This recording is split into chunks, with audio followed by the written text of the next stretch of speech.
ಇಲ್ಲಿ ಪ್ರತಿದಿನ ಅಮ್ಮ ಪೂಜೆ ಮಾಡ್ತಕ್ಕಂತ ಇದು ಧರ್ಮರಾಯನ ಗುಡಿ ಅಂತಕ್ಕಂತ ವಿಚಾರ. ನನಗ ಗಡ್ಡೆ ಆಗೈತಿ ಅಮ್ಮ ಇಂತಲ್ಲೇ, ಇದಕ್ಕೆ ಏನ್ ಮಾಡ್ಬೇಕು ಅಂತ ಕೇಳಿದಾಗ ಕಂಟಿ ಒಳಗ ಅದನ್ನ ಕಡಿಸಿದ್ಲು. ಅಲ್ಲೊಂದು ಬಳ್ಳಿ ಇತ್ತು, ಆ ಬಳ್ಳಿಯನ್ನ ತೆಗೆದಾಗ ಅದರ ಬುಡಕ್ ಒಂದು ಗಡ್ಡೆ ಇತ್ತು. ಈಗ ಅಲ್ಲಿ ತೇರಿನ ಮನಿ ನೋಡಿದ್ರಲ್ಲ, ಆ ತೇರಿನ ಮನಿ ಒಳಗ 1876 ಅದನ್ನ ಕಡಿಸಿದ್ದು. ಅದಕ್ಕ ಅವ್ನ ಕರ್ಕೊಂಡ್ ಹೋದಾಗ ಅಲ್ಲೇ ಗರ್ಭಗುಡಿಯಾಗ ಯಾರು ಹೊಕ್ಕಿದ್ದಿಲ್ಲ ಅಂತ, ಸೀತಿ ಮನಿ ಗರ್ಭಗುಡಿಯಾಗ ಯಾರು ಒಳಗ್ ಹೊಕ್ಕಿದ್ದೇ ಇಲ್ಲ ಅಂತ. ಈತ ಸಕ್ರಪ್ಪಜ್ಜ ಹೋಗ್ಬಿಟ್ನ. ಈಗ ಭೀಮಾಂಬಿಕಾ ದೇವಿ ಕಡೆನ ಚರಕ, ಈ ಗಾಂಧೀಜಿ ಕಡೆಯಿಂದ ಬಂದ ಅದು ಅದಕ್ಕಿಂತ ಪೂರ್ವವಾಗಿ ಇತ್ತು. ಈ ಚರಕದೊಳಗ ಈ ದುಂಡಾದಂತ ಗಾಲಿ ಇದೆ ನೋಡ್ರಿ, ದೊಡ್ಡ ಗಾಲಿ ಇದೆ ಚರಕದಲ್ಲಿ, ಅದನ್ನ ಮಾಡ್ರಂಗಿ ಅಂತ ಕರೀತಾರ. ಮುಂದ ಇರ್ತಕ್ಕಂಥದ್ದು ಒಂದು ಕದರ್ ಐತಿ ನೋಡ್ರಿ, ಆ ಕದರಿಗೆ ಜೂಲ್ ಕಟ್ಟಿ ಅಂತ ಅಮ್ಮ ಹೇಳ್ತಾ ಇದ್ಲು.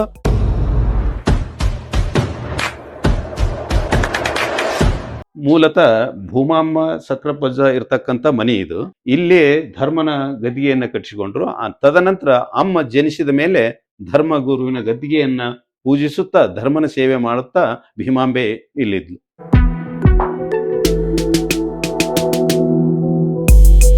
ಆನಂತರ ಅಲ್ಲೇ ಹೊಸ ಮಠ ಆದ್ಮೇಲೆ ಅಲ್ಲೇ ಧರ್ಮರಾಯನ ಗದ್ದಿಗೆ ಕಟ್ಟಿ ಅಲ್ಲೇ ತನ್ನ ಜೀವನ ಮುಂದುವರೆಸಿದ್ಲು. ಇಷ್ಟೊತ್ತು ಅಲ್ಲಿ ಮೂಲ ಮಠದ್ ನೋಡಿದ್ರಿ ಇತಿಹಾಸ ಮತ್ತ ಅದ್ರದ ಭೀಮಾಂಬಿಕಾ ದೇವಿ ಎಲ್ಲಿ ಹೆಂಗ್ ನೆಲೆಸಿದ್ದು, ಒಳ್ಳೆಯವ್ರ ಮನೆತನ ಹೆಂಗಿತ್ತು ಅಂತ ಹೇಳಿ. ಅದಾದ ತಕ್ಷಣ ಅವ್ರ ಪವಾಡಗಳು ಸ್ಟಾರ್ಟ್ ಆದವು. ಯಾವ ರೀತಿ ಅಂದ್ರ ಇಲ್ಲೇನ್ ಹಿಂದ ಬಾವಿ ನೋಡಾಕ್ತಿರಲ್ಲ, ಈ ಬಾವಿ ಒಳಗ ಒಂದ್ ಪವಾಡ ಆಗೈತಿ. ಮತ್ತೆ ಈ ಬಾವಿ ಯಾಕೆ ಕಟ್ಸಿದ್ರ ಅಂತ ಹೇಳಿ ಶ್ರೀಯುತ ನಮ್ಮ SL ಅವಾರಿ ಸರ್ ತಿಳಿಸ್ಕೊಡ್ತಾರೆ. ಈಗ ಅದೇ ರೀತಿ ಇಟಗಿ ಗ್ರಾಮದೊಳಗೆ ಈಗಾಗಲೇ ಒಂದು ಹಾಲ್ಕೆರೆ ಅನ್ನದಾನ ಮಹಾಸ್ವಾಮೀಜಿ ಅವರ ಮಠ ಇತ್ತು. ಅದನ್ನ ಅಜ್ಜನ ಬಾವಿ ಅಂತ ಕರಿತಿದ್ರು. ತದನಂತರ ಇನ್ನೂ ಜನರಿಗೆ ನೀರಿನ ಕೊರತೆ ಆಗ್ಬಾರ್ದು ಅನ್ನುವಂತ ವಿಚಾರವನ್ನ ಅಮ್ಮ ತನ್ನ ಆತ್ಮದೊಳಗೆ ಇರಿಸಿಕೊಂಡು ಇಲ್ಲಿ ಒಂದು ಬಾವಿ ಕಡಿಬೇಕು ಅಂತ ಹೇಳಿ ವಿಚಾರ ಮಾಡಿ ಊರಿನ ಎಲ್ಲ ಹಿರಿಯರನ್ನು ಕರೆಸಿ ಇಲ್ಲಿ ಬಾವಿ ಕಡಿತೀವಿ ಅಂತಂದಾಗ ಆಯ್ತಮ್ಮ ಕಡೀರಿ ಅಂತ ಅಪ್ಪಣೆ ಕೊಟ್ಟಾಗ ಅಮ್ಮ ಇಲ್ಲಿ ಬಾವಿ ಕಡೀರಿ ಅಂತ ಹೇಳಿ ತೋರಿಸಿದ್ಲು. ಅವಾಗ ಬಾವಿ ಕಡಿಯಕ್ ಪ್ರಾರಂಭ ಮಾಡಿದ್ರು. ಅಮ್ಮ ಹೇಳಿದ್ಮೇಲೆ ಬಾವಿ ಕಡಿಯಕ್ ಕತ್ತಿದ್ರು.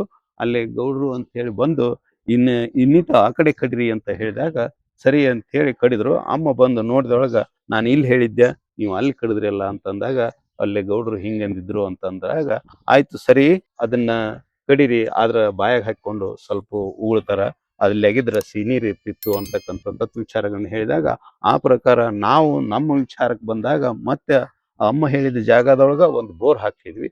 ಆ ಬೋರ್ನ ನೀರು ಬಾವಿ ಇದು ಬೋರ್ವೆಲ್ ನೀರು ಏನಾಗಿತ್ತು ಅಂದ್ರೆ ಸಿಹಿ ಆಗಿತ್ತು. ಇದು ಒಂದು ಅಮ್ಮ ಮಾಡಿದಂತ ಒಂದು ಶ್ರೇಷ್ಠವಾದಂತ ಒಂದು ಪವಾಡ ಅಂತಾನು ನಾವು ಪರಿಗಣಿಸಬಹುದು. ಈ ಬಾವಿ ಬಂದಿದ್ದು ಉಪ್ಪು ನೀರು, ಇದ್ರ ಬೋರ್ ಹಾಕ್ಸಿದ್ದು ಸಿಹಿ ನೀರ್ ಇತ್ತು, ಸಿಹಿ ನೀರ್ ಬಂತು.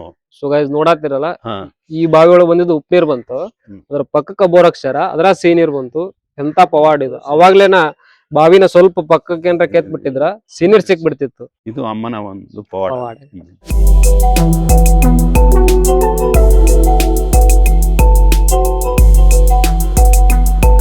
ಇಲ್ಲಿ ಅಮ್ಮ ತನ್ನ ಜಾಗದೊಳಗನ ಮಸೂದಿಯನ್ನ ಕಟ್ಟಿಸಿಕೊಂಡು ನಾವೆಲ್ಲರೂ ಹಿಂದೂಗಳು ಒಂದೇ ಅನ್ನುವಂತ ಮನೋಭಾವನೆಯನ್ನ ತೋರಿಸೋದಕ್ಕಾಗಿ ತನ್ನ ಜಾಗದೊಳಗ ಮಸೂದಿಯನ್ನ ಕಟ್ಟಿಸಿಕೊಂಡು ತಮ್ಮ ಸದ್ಭಕ್ತರಿಂದನ ಅಲೆ ಹಬ್ಬವನ್ನ ಆಚರಿಸ್ತಕ್ಕಂಥ ಕಾರ್ಯವನ್ನ ಇಂದಿಗೂ ಮಾಡ್ಕೊಂತ ಬಂದಾರ. ಅಮ್ಮನೂ ಮಾಡ್ಕೊಂತ ಬಂದಾಳ. ಯಾಕಂದ್ರ ಅಮ್ಮನ ಒಬ್ಬ ಪರಮ ಭಕ್ತ ಮುಸಲ್ಮಾನರವನೂ ಆಗಿದ್ದ ಛಾಯಾ ಸಾಬ ಅಂತೇಳಿ. ಅಮ್ಮ ಏನು ನುಡಿತಾಳ ಆ ನುಡಿಯ ಅರ್ಥವನ್ನ ಹೇಳುವಂತ ಸಾಮರ್ಥ್ಯ ಆ ಛಾಯಾ ಸಾಬನಲ್ಲಿತ್ತು.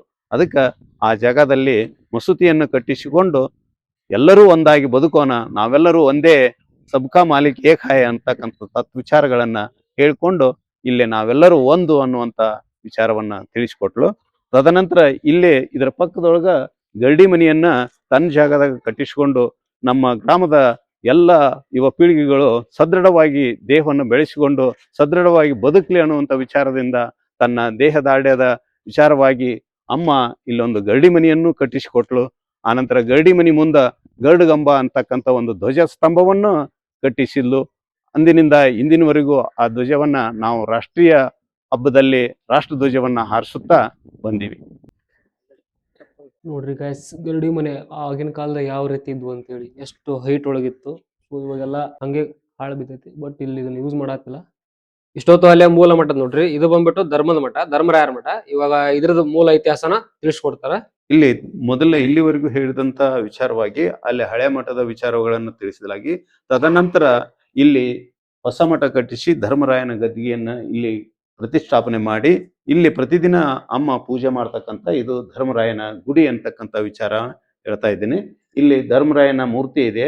ತದನಂತರ ಅಮ್ಮನು ಹುಟ್ಟಿ ಬರಬೇಕಾದಾಗ ಹನುಮಾಂಬಿಗೆ ರಕ್ಷಣೆ ಆಗಿ ಚಂದ್ರಗೊಡ್ಲಿಯನ್ನು ಕೊಟ್ಟಂತ ಚಂದ್ರಗೊಡ್ಲಿನೂ ಈ ಗದಿಗೆ ಮೇಲೆ ದಿನನಿತ್ಯ ಪೂಜೆಗೊಳ್ತೈತಿ.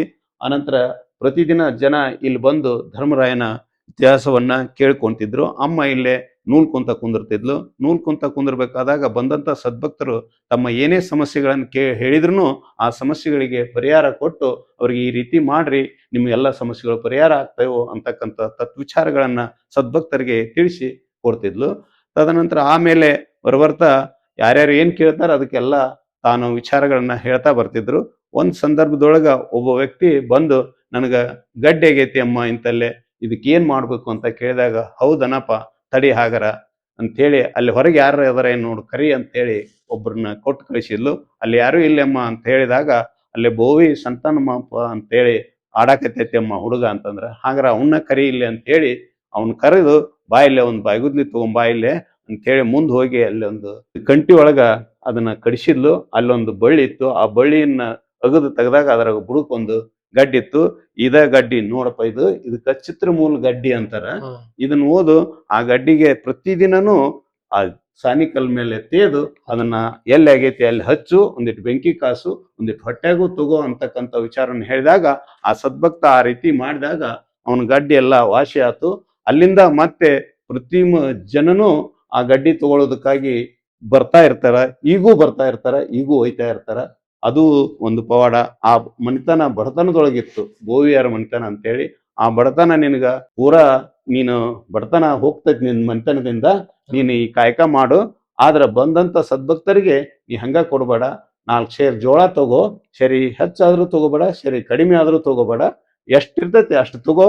ಅಷ್ಟ ನಿಯಮ ಏನಾದ್ರು ಕೇಳಿದ್ರ ಏನೂ ಇಲ್ಲ ಅಂತ ಹೇಳು ಅಂದ್ರಾಗ ಜನರು ಪತ್ತೆ ಮಾಡ್ಬೇಕನು ಅಂತ ಕೇಳ್ತಿದ್ರು. ಅವಾಗ ಪತ್ತೆ ಮಾಡಿದ್ರ ಧರ್ಮನ ಸತ್ಯ ಏನು ಉಳಿತೈತಿ ಅಂತಕ್ಕಂಥ ಮಾತನ್ನ ಅಮ್ಮ ತಿಳಿಸ್ಕೊಟ್ಲು. ಅದಕ್ಕೆ ಯಾವ ಪತ್ತೆನೂ ಇಲ್ಲ, ಏನೂ ಇಲ್ಲ, ನೀವು ಅದನ್ನ ಹಚ್ಕೊಳ್ಳೋದಷ್ಟ ಮಾಡ್ರಿ ಅಂತಕ್ಕಂಥ ವಿಚಾರನ್ನ ಹೇಳಿದ್ರು. ಅಲ್ಲಿಂದ ಹಿಂಗ ಪವಾಡ ಚಲೋ ಹಾಕೊಂತ ನಾವು ಹೋದ್ವು. ಇನ್ನೂ ಸಾಕಷ್ಟು ಪವಾಡಗಳದವು.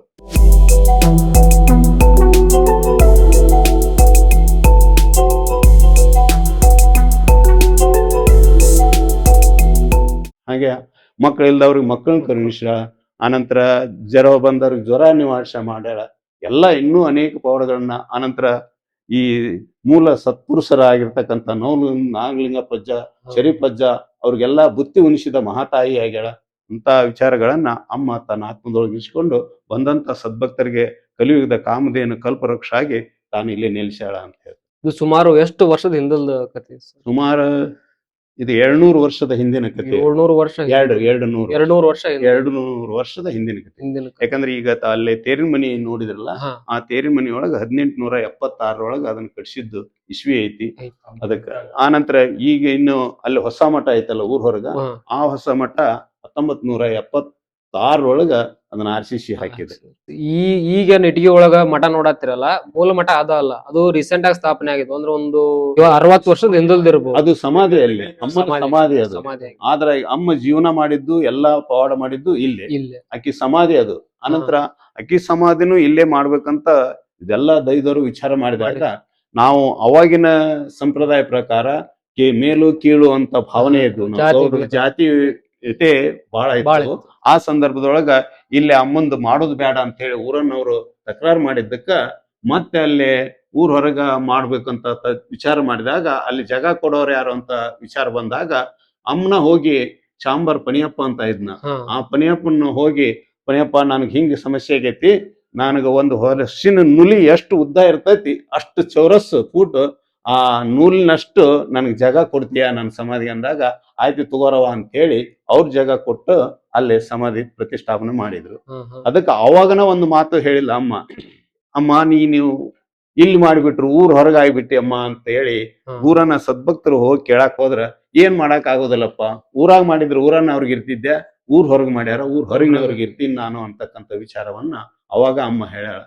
ಆನಂತರ ಅಮ್ಮ ಲಿಂಗೈಕ್ಯ ಆಗ್ಬೇಕಾದಾಗ, ಕೊನೆ ಉಸುರಿ ಬಿಡ್ಬೇಕಾದಾಗ, ಧರ್ಮನ ಸನ್ನಿಧಾನ ಸಲ್ಲಬೇಕು ಅಂತ ಹೇಳಿ ಕೊನೆ ಉಸಿರು ಬಿಡ್ಬೇಕಾದಾಗ, ಅಮ್ಮ ನೀವೆಲ್ಲ ಕೈ ಬಿಟ್ಟು ಹೋದ್ರ ನಮ್ ಗತಿ ಹ್ಯಾಂಗ ಅಂತಕ್ಕಂಥ ವಿಚಾರವನ್ನ ಊರನ್ನು ಸದ್ಭಕ್ತರು ಗೋಗರಿದ್ರು.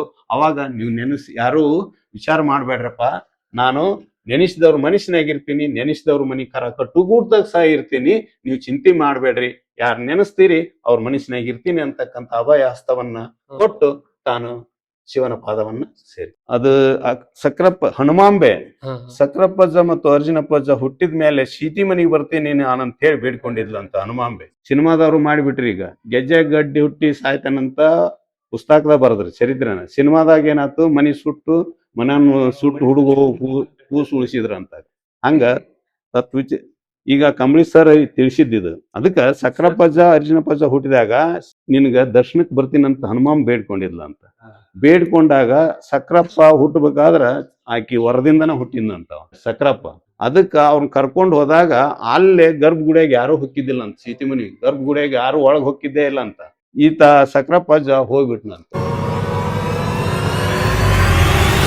ಬ್ಯಾಡ ಅನ್ನೋ ಕಲಿನೂ ಅಲ್ಲೆಲ್ಲ ಜನ ಹೇಳಿದ್ರು ಇಲ್ಲಿವರೆಗೂ ಯಾರು ಹೋಗಿಲ್ಲ, ಅಲ್ಲೇ ಹೋಗ್ಬೇಡ್ರಿ, ಹೋದವ್ರು ಹೊಳ್ಳಿ ಬಂದಿಲ್ಲ ಅಂತ ಹೇಳಿದ್ರು ಸಕ್ರಪ್ಪಜ್ಜ ಹೋಗ್ಬಿಟ್ನಂತ. ಹೋಗಿ ಹೊಳ್ಳಿ ಬರ್ಬೇಕಾದ್ರ ಚಂದ್ರಾಂಬಿಕೆ ಅವ್ನ ಹಿಂದ ಬಂದ್ಬಿಟ್ಲಂತ. ಅವನ ಇದ್ರೊಳಗ ಆತ್ಮದೊಳಗ ಸೇರ್ಕೊಂಡ್ ಬಂದ್ಬಿಟ್ಲಂತ. ಆ ನಂತರ ಆಯ್ತು ಬಂದು ಇಲ್ಲೇ ಊರಾಗ ಸಂಚಾರ ಮಾಡಾಕತ್ತಿಲ್ಲಂತ. ಊರಾಗ ಸಂಚಾರ ಮಾಡ್ಬೇಕಾದ್ರ ಉಗ್ರ ಮೂರ್ತಿ ಆಕಿ ಒಳಗ ರುಂಡದ ಮಾಲಿ ಹಾಕೊಂಡು ಅದನ್ನೆಲ್ಲ ಜನರು ಭಯ ಪಡಾಕತ್ಬಿಟ್ರಂತ. ಭಯ ಪಡಾಕತ್ತಿದ್ ಕೂಡ್ಲೆ ಹಿಂಗಾಗತ್ತ ಯಮ್ಮ ಹೆಂಗ್ ಮಾಡ್ಬೇಕು ಅಂದಾಗ ಆಕಿ ಚಂದ್ರಾಂಬಿಕೆ ಕರೆದು ಹೇಳಿದ್ರಂತ, ಅಮ್ಮ ಯವ್ವ ನೀ ಈ ರೀತಿ ರುದ್ರಾವತಾರ ತಾಳೆ ಅಡ್ಡಾಡಿ ಬಿಟ್ರ ಸದ್ಭಕ್ತರಿಗೆ ತೊಂದರೆ ಆಕತಿ, ಅದಕ್ಕ ನೀನು ಈ ರೀತಿ ಆಗೋದು ಸರಿ ಅಲ್ಲ, ಮತ್ತೆ ನೀ ಹೆಂಗ್ ಹೇಳ್ತಿ ಕೇಳಂತ. ನಿನ್ಗೆ ಏನ್ ಬೇಕು, ನಿನಗೆಲ್ಲ ಒಂಥರ, ಯಾಕಂದ್ರ ಮಾಂಸಾಹಾರಿ ವಿಚಾರದೊಳಗೆ ಇದ್ದವ್ರು ಅವರು. ನಿನಗೆಲ್ಲ ಮಾಡ್ತೀನವ ನಾನು ನನ್ನ ಧರ್ಮರಾಯನ ಗದ್ದಿಗೆ ಐತಿ, ಅದು ಗದ್ದಿಗೆ ಇದ್ರಿಗೆ ನೀನು ಪ್ರತಿಷ್ಠಾಪನೆ ಆಗ್ಬಿಡು, ನಿನಗೆ 3 ವರ್ಷಕ್ಕೊಮ್ಮೆ ನಾನು ಏನ್ ಮಾಡ್ತೀನಿ ಬ್ಯಾಟಿ ಜಾತ್ರೆ ಮಾಡಿಸ್ತೀನಿ ಅಂತಕ್ಕಂಥ ವಿಚಾರನ ಹೇಳಿದಾಗ ಅಲ್ಲಿಗೆ ಅದನ್ನ ಅಲ್ಲೇ ಮಾಡಿದ್ರು.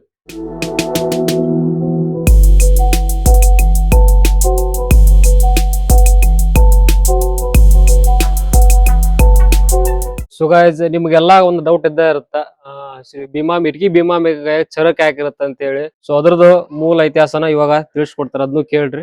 ಈಗ ಭೀಮಾಂಬಿಕಾ ದೇವಿ ಕಡೆನ ಚರಕ ಅವ್ರದ್ದು ಕಾಯಕ ಕೈಲಾಸ, ಬಟ್ ಕಾಯಕ ಅಂತ ಅದೊಂದ್ ಐತಿ. ಬಟ್ ಅದು ಮೊದ್ಲಕ ಈ ಗಾಂಧೀಜಿ ಕಡೆಯಿಂದ ಬಂದ ಅದು ಅದಕ್ಕಿಂತ ಪೂರ್ವವಾಗೇ ಇತ್ತು ಸರ್. ಅಂದ್ರ ನಮ್ಗೆ ಸ್ವತಂತ್ರ ಭಾರತಕ್ಕಿಂತ ಪೂರ್ವದೊಳಗನ ಚರಕದಿಂದ ನಾವು ಬದುಕಬೇಕು. ಯಾಕಂದ್ರೆ ಬಸವಣ್ಣನವರ ಕಾಲದಿಂದನೂ ಕಾಯಕವೇ ಕೈಲಾಸ ಅನ್ನುವಂತ ತತ್ವದ ಆಧಾರವಾಗಿ ಭೀಮಾಂಬಿಕೆಯು ತನ್ನ ಕೈಯಲ್ಲಿ ಒಂದು ಚರಕವನ್ನ ಹಿಡ್ಕೊಂಡು ಪ್ರತಿದಿನನೂ ನೂಲ್ತಕ್ಕಂತ ಕಾಯಕವನ್ನ ಮಾಡ್ಕೊಂತ ಬಂದ್ಲು. ಯಾಕಂದ್ರ ದುಡಿರಿ ಹೊಡಿರಿ ಅನ್ನುವಂತ ವಿಚಾರವನ್ನ ಅಮ್ಮ ಹೇಳಿದ್ರು. ಯಾರು ನಡ್ಕೊಂತೀರಿ ಅವ್ರು ಪಡ್ಕೊಂತೀರಿ ಅನ್ನುವಂತ ಸತ್ವಿಚಾರದಿಂದ ಅಮ್ಮ ಯಾವತ್ಲೂ ಕಾಯಕ ಯೋಗಿನಿ ಆಗಿದ್ಲು ಮತ್ತು ಚರಕದಲ್ಲಿ ತನ್ನ ನೂಲನ್ನ ದಿನನಿತ್ಯ ನೂಲ್ತಾ ಇದ್ಲು. ಬಂದಂತ ಸದ್ಭಕ್ತರ ಸಂಕಷ್ಟಗಳನ್ನು ಪರಿಹಾರ ಮಾಡ್ಕೊಂತ ನೂಲ್ಕೊಂತ ತನ್ನ ಜೀವನವನ್ನ ಸಾಗಿದ್ರು. ಅದಕ್ಕ ಇದು ಸ್ವತಂತ್ರ ಪೂರ್ವಕ್ಕಿಂತ ಮೊದಲನ ಚರಕ ಹಿಡದಂತ ಮಹಾಶರಣಿ ಯಾರ ಇದ್ರ ಅದು ಇಟಗಿ ಭೀಮಾಂಬಿಕೆ ಅಂತ ನಾವು ಹೇಳ್ಬೋದು. ತೇರೊಳಗೇನೋ ತೇರಿನ ಕಳಸದ ಮೇಲೆ ನಾವು ಇವತ್ತಿಗೂ ತ್ರಿವರ್ಣ ಧ್ವಜದಲ್ಲಿ ಮಧ್ಯದಲ್ಲಿ ಚರಕ ಇರ್ತಕ್ಕಂತ ಒಂದು ರಾಷ್ಟ್ರ ಧ್ವಜವನ್ನ ನಾವು ಇವತ್ತಿಗೂ ತೇರಿನ ಮೇಲೆ ಹಾರಿಸ್ತಾ ಬಂದೀವಿ. ಆ ಕಾಯಕ ಯೋಗಿನಿಯ ಸಂಕೇತ ಅಂತ ನಾವು ಈಗ ಹೇಳ್ಬೋದು. ಅದು ಇಟಗಿ ಕ್ಷೇತ್ರದೊಳಗೆ ಮಾತ್ರ, ಇಟಗಿ ಕ್ಷೇತ್ರದೊಳಗೆ ಮಾತ್ರ ಅದು ಚರಕದ ಚಕ್ರವನ್ನ ನಾವು ಧ್ವಜವನ್ನ ಹಾರಿಸ್ತಾ ಇದ್ದೇವೆ. ನೋಡಿದ್ರಲ್ಲ, ಅದು ಚರಕ ಏನು ನೇತಿದ್ರಲ್ಲ, ಅದು ಕೂಡ ಇದೇ ಮಠದೊಳಗನ ಇಲ್ಲೇ ಕೆಲಸನ ಮಾಡ್ತಿದ್ರು. ಈ ಚರಕದೊಳಗ ಈ ದುಂಡಾದಂತ ಗಾಲಿ ಇದೆ ನೋಡ್ರಿ, ದೊಡ್ಡ ಗಾಲಿ ಇದೆ ಚರಕದಲ್ಲಿ, ಅದನ್ನ ಮಾಡ್ರಂಗಿ ಅಂತ ಕರೀತಾರ. ಮುಂದ ಇರ್ತಕ್ಕಂಥದ್ದು ಒಂದು ಕದರ್ ಐತಿ ನೋಡ್ರಿ, ಆ ಕದರಿಗೆ ಜೂಲ್ ಕಟ್ಟಿ ಅಂತ ಅಮ್ಮ ಹೇಳ್ತಾ ಇದ್ಲು. ಆ 2 ಜೂಲ್ ಕಟ್ಟಿ ಮತ್ತು ಮಾಡ್ರಂಗಿ ನಡುವ ತಿರುಗತಕ್ಕಂತ ದಾರ ಐತಿ ನೋಡ್ರಿ, ಆ ದಾರನ ಏನಾಗಿತ್ತು, ಜಡ್ಡಿಗೆ ಬಂದಂತ ಜ್ವರಕ್ಕೆ ಬಂದಂತ ದಿವ್ಯ ಔಷಧ ಆಗಿತ್ತು. ಅಮ್ಮ ಹೇಳ್ತಿದ್ಲು, ಯಾರಿಗಾರ ಜಡ್ ಬಂದೈತಿ ಅಂತ ಅಮ್ಮನ ಕಡೆ ಯಾರ ಸದ್ಭಕ್ತರು ಬಂದ್ರ ಹಾಗಾದ್ರ ಈ ಜೂಲ್ ಕಟ್ಟಿ ಮಾಡ್ರಂಗಿ ನಡ್ಬರ್ಕ್ ಇರ್ತಕ್ಕಂಥ ದಾರವನ್ನ ಜಡ್ ಆದ ಹುಡುಗನ ಕೊಳ ಕಟ್ರಿ, ಅವನಿಗೆ ಸಾಯುತನನು ಜ್ವರ ಬರೋದಲ್ಲ ಜಡ್ ಬರೋದಲ್ಲ ಅನ್ನುವಂತ ವಾಕ್ಯವನ್ನ ಅಮ್ಮ ಅವಾಗ ತಿಳಿಸಿಕೊಟ್ಟಾಳ. ಇವತ್ತಿಗೂ ಆ ದಾರವನ್ನ ಪ್ರತಿ ಸದ್ಭಕ್ತರು ಮಠದಿಂದ ಒಯ್ದು ಜಡ್ ಆದ ಹುಡುಗನ ಕೊಳ್ಳಾಗ ಆ ದಾರವನ್ನ ಕಟ್ತಾ ಇದ್ದಾರೆ. ಸಾಧುಗಳು ಇಲ್ಲಿ ಬರುದೇ ಅದಕ್ಕೆ ಒಂಥರ ತಮ್ಮ ಆತ್ಮ ಅವಲೋಕನ ಮಾಡ್ಕೊಳ್ಳೋದು, ಹಾಗೆ ಏಕಾಗ್ರತೆ ಪಡ್ಕೊಳ್ಳುತ್ತಾರೆ. ಇಲ್ಲಂದ್ರೆ ಇಲ್ಲಿ ಯಾರು ಸತ್ರ ಪತ್ರ ಅಲ್ಲಿ ಹೋಗಿರ್ತಾರಲ್ಲ, ಕೌದಿ ಅವನೊಂದು ಕೆರೆಯ ತೊಳೆದು ಇಲ್ಲಿಂದ ಇದಕ್ಕೇನೋ ಅಲ್ಲಿ ಮೂಲ ಮಟ್ಟಕ್ಕೆ ಸುರಂಗ ಮಾರ್ಗ ಐತೆ ಅಂತ ಅನ್ನತಾರ. ಆ ಗವಿ ಏನಂದ್ರೆ ಒಳಗಡೆ ಹೋಗಿ ಅಲ್ಲಿ ನೀರು ಬರ್ತಾ ಇದೆ, ಆ ನೀರನ್ನ ತಗೊಂಡ್ ಬಂದು ಗಾಜೆ ಬೆಳೆಸುವಂತ ಕೆಲಸ. ಆ ಹೆಣ್ಣು ಮಗಳು ಭೀಮಾಂಬಿಕೆಯನ್ನ ಕರೀತಾಳೆ. ಭೀಮಾಂಬಿಕೆ ಬಂದು ಏನವ ಅಂತ ಕೇಳಿದಾಗ, ನಿನ್ ಮಗ 3 ತಿಂಗಳದವದ ನಾ ಮಾತಾಡಕತ್ತೇನ ಅಂತ ಅಂದಾಗ, ಅಕ್ಕ ಹೊಟ್ಟೆ ಸಕ್ಕನ ಅಂತ ಕೇಳಿದ್ದು. ಅದಕ್ಕ ಹೂ ಅಂದ್ಯ. ಅಯ್ಯೋ ಹಂಗಾದ್ರ ನೀನ್ ಇನ್ನ ಮಾತಾಡ್ಬೇಡಪ್ಪ ಅಂತ ಹೇಳಿ ನಾನು ಹೇಳುವವರೆಗೂ ಮಾತಾಡ್ಬೇಡ ಅಂತ ಆಜ್ಞೆ ಮಾಡಿದಾಗ ಅಲ್ಲೇ ಮೂಕಾಗಿರ್ತಾನ. ಇದನ್ನ ಮಠ ಅಂತ ತಿಳ್ಕೊಂಡ್ರು. ಇಲ್ಲಿ ಭೀಮಮ್ಮನ ಗದ್ದಿಗೆ ಇದೆ. ಇದು ಭೀಮಮ್ಮನ ಗದ್ದಿಗೆ. ಅದ್ರ ಮುಂದೆ ಇರ್ತಕ್ಕಂಥದ್ದು ಆ ಭೀಮಮ್ಮನ ಚಿರಂಜೀವಿ ಆಗಿರ್ತಕ್ಕಂಥ ಕಾಳಿಂಗಪ್ಪನವರ ಗದ್ದಿಗೆ. ಇದು ಭೀಮಮ್ಮನ ತಾಯಿಯಾದಂತ ಹನುಮಾಂಬೆಯ ಗದ್ದಿಗೆ.